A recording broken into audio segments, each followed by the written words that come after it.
Hey guys, it's Chris here, and today we're going to be reviewing the X7F3 gaming mouse by A4Tech.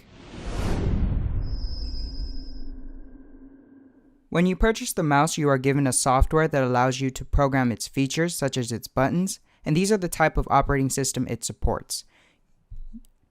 You are given 8 extra pads to replace the feet on the bottom of your mouse, so if these ever get worn out, you can always remove them and replace them. Now, I have used this mouse for about 5 months already, and I still haven't had the need to replace the feet. Keep in mind, I bought this in Taiwan, so there are a few discrepancies between the international and US version.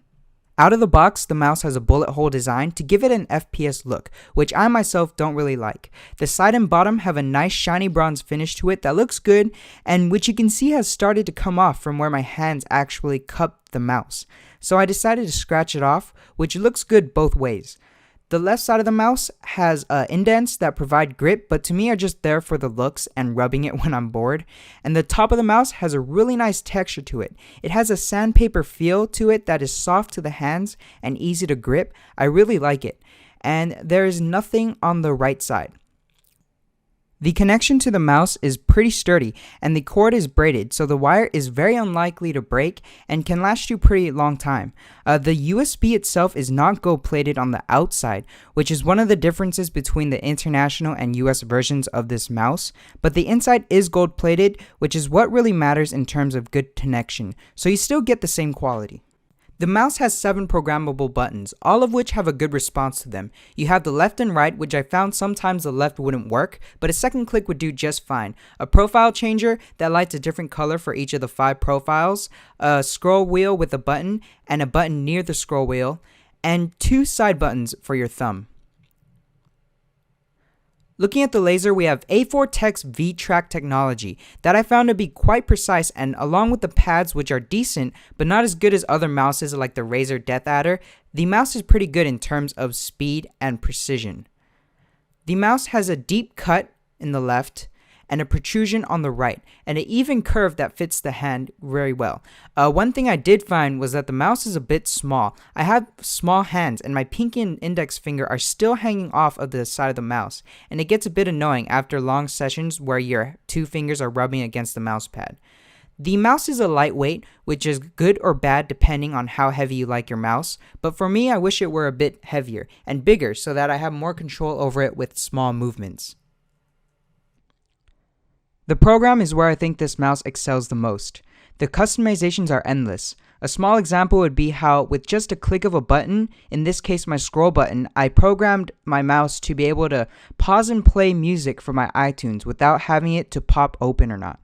And I can even shut down my computer if I want. From looking at the options, you can see that you can practically do anything. You can access your keyboard, mouse, the internet, multimedia. You can even have key combinations or macro files where you can have it double click when you only press once, something like that.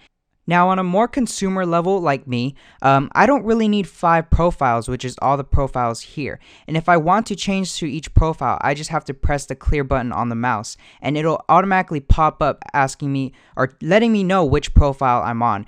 But if I only want 2 profiles, I don't want to be able to cycle through 5 just to get to the second one. So you can also come to mode or name select. Choose the name of each profile. I chose regular, real-time strategy, etc. And you can also uncheck the modes to make it so that it's only 2 modes. So if I press OK down here, it'll go to 100%, save the settings, and now when I change profiles, it'll only go cycle to the second one, as shown right there.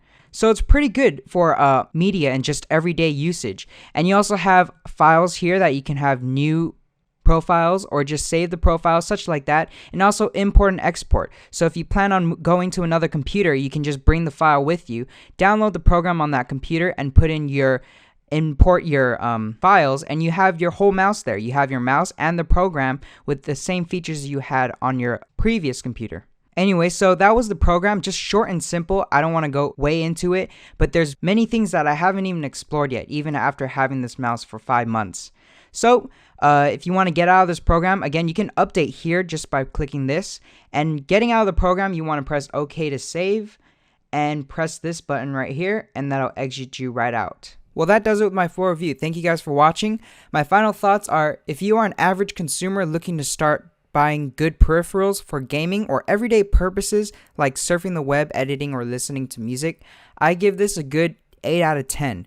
And if you're an avid gamer looking to improve your gaming tremendously, I give this mouse a 7 out of 10 because I feel more than anything this mouse needs to be bigger and needs to have more weight. Thank you guys for watching. Please rate the video, and if you didn't like it, let me know why. This has been Chris, otherwise known as Get This Share 101, and please subscribe for future content. Bye guys.